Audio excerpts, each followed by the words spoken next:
Listening to music, a podcast, or an audiobook is a great way to avoid boredom and will actually keep you more focused and attentive when driving, while also keeping the passengers entertained. Turning on the radio only to not hear any sound coming out of the speakers can be frustrating, but in this guide, we'll take you through the steps to get your radio working again.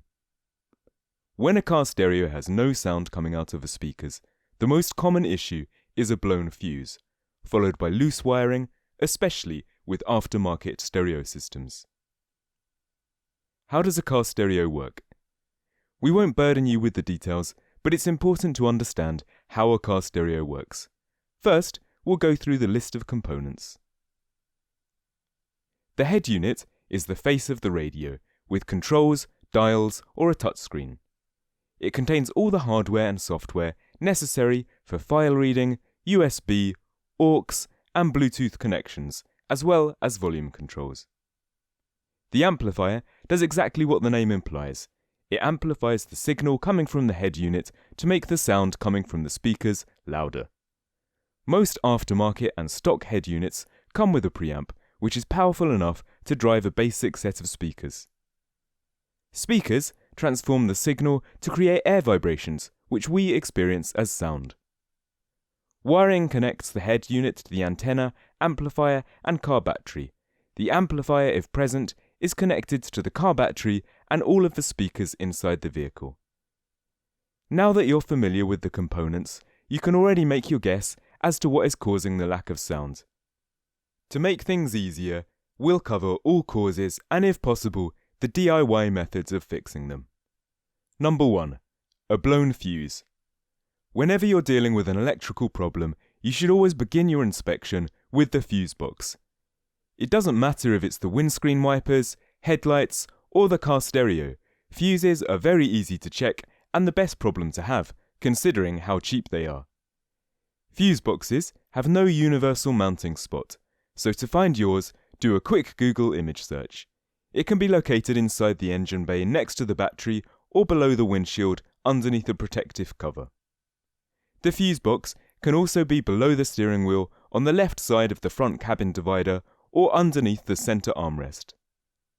Once you've found the fuse box, you can use a test lamp to tap the metal dots on top of the fuses to check if they're working. Alternatively, you can pluck each fuse one by one and see if the metal wire running through the center has cracked. Check the video description for the test lamp that we use and recommend. Any blown fuse should be replaced by a new one of the same rating. For a few dollars, you can get an entire spare fuse kit that includes a fuse plucker to make it easier to get the fuses in and out of the sockets. Check the video description for a link to a recommended spare fuse kit. Once all the fuses have been swapped, turn on the radio and check if the sound is coming from the speakers. If it isn't, you've likely solved some other electrical problem you didn't even know you had, like a blown rear fog lamp fuse or something rarely used. After you replace fuses, it's a good idea to keep an eye on them to see if they will blow again in the following days. Fuses can fail randomly, but repeated failures indicate a shortage in the electrical system. Number 2. Loose wiring. Failure of stereo wiring is very unlikely, even if the car is decades old. The more likely problem would be wiring becoming loose due to vibrations and bumps caused by regular driving. Loose head unit wiring. To check the wiring of the head unit, you must first gain access to the back side. This is not as easy as you may think, because car stereos are deliberately difficult to remove as an anti-theft measure. We're going to link to a video that explains how to remove an aftermarket stereo, but you'll have to do your own research to find a way to get yours detached without damaging the dashboard or the head unit. Slowly pull the head unit back just enough for it to tilt out of the dashboard. Check every wire and connector to see if they've become loose, and more importantly, see if there are any loose connectors inside the dashboard.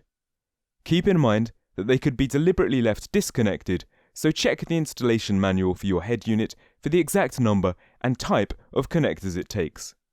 Once you're done, turn on the stereo and see if it works, and then put the head unit back in its place. Loose amplifier wires. Just like the head unit, The amplifier has a number of wires going in and out towards the speakers. Inspect the connectors and see if there's anything wrong with them. Interestingly, the amplifier is usually placed in the back of the vehicle, inside the cargo compartment. Do a bit of research and find out where exactly to look. Loose speaker wires. The final destination for all stereo wiring is the speakers. We haven't heard of a case where a disconnected speaker would cause the entire stereo system to shut off, so this cause is more appropriate for single speaker issues. To find the faulty speaker, play with the fader and balance to zone out parts of the car, left and right, back and front. Then, bring your ear to the remaining speakers and find the one that is not emitting sound. Carefully remove the speaker cover with a flathead screwdriver and check the wires. To reconnect a loose wire, you'll need a soldering station. It's not the cheapest tool, but it will still be cheaper than spending gas, time and money on an electrician. Plus, you get to keep it and use it for future repairs. Number 3. Failed amplifier or preamp. Because the amplifier is in charge of making the stereo signal usable by the speakers, when it fails, you can expect a lack of sound, distortion, or weird noise coming from the speakers. Some preamps cannot be separated from the head unit, and if it is possible to replace it, it could be difficult to find a used preamp that isn't sold in a package with a head unit. With the full amplifier, you're in luck, as it's independent and can generally be swapped with whatever option you like. Just keep in mind the number of channels and specifications of the amplifier you're replacing. Number 4. Software issue. Sometimes you just have to reinitialize the stereo software to get it working again. Like a phone or a computer, even a car stereo can glitch out and malfunction. By flashing the memory, your stereo should restart as if it was turned on for the first time, which will hopefully solve the issue.